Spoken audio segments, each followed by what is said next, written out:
Sejarah G30 SPKI. Peristiwa G30 SPKI terjadi pada tahun 1965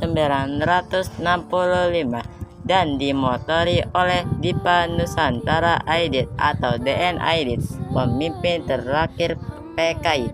Di bawah kendali DN Aidit, berkembang PKI semakin nyata walaupun diperoleh melalui sistem parlementer.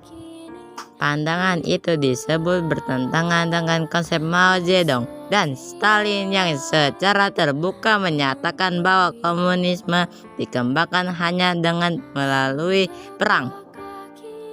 G30 SPKI terjadi pada malam hingga dini hari, tepat pada akhir tanggal 30 September dan masuk 1 Oktober 1965. Gerakan pemberontakan yang dilakukan oleh PKI mengincar perwira tinggi TNI Angkatan Darat Indonesia. 3 dari 6 orang yang menjadi target langsung dibunuh di kediamannya, sedangkan lainnya diculik dan dibawa menuju lubang buaya.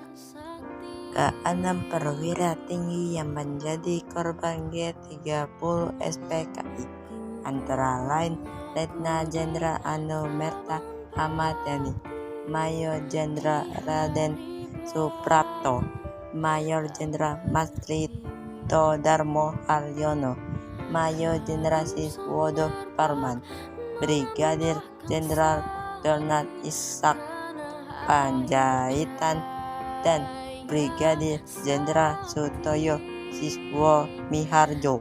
Tujuan G30 SPKI.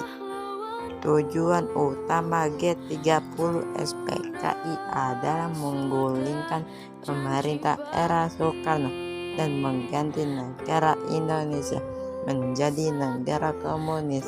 Seperti diketahui, PKI disebut memiliki lebih dari 3 juta anggota dan membuatnya menjadi partai komunis terbesar ketiga di dunia setelah RRC dan Uni Soviet. Beberapa tujuan G30 SPKI adalah sebagai berikut. 1. Menghancurkan Negara Kesatuan Republik Indonesia NKRI dan menjadikannya sebagai negara komunis. 2. Menyingkirkan TNI Angkatan Darat dan merebut kekuasaan pemerintah.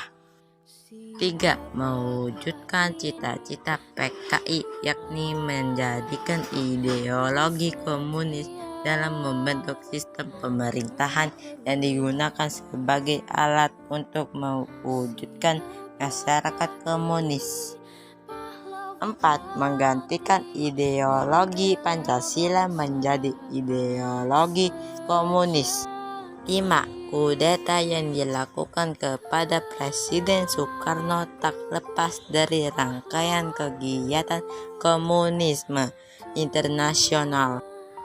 Pasukan tersebut bergerak meninggalkan daerah lubang buaya. Peristiwa ini terjadi pada tengah malam pergantian hari Kamis 30 September 1956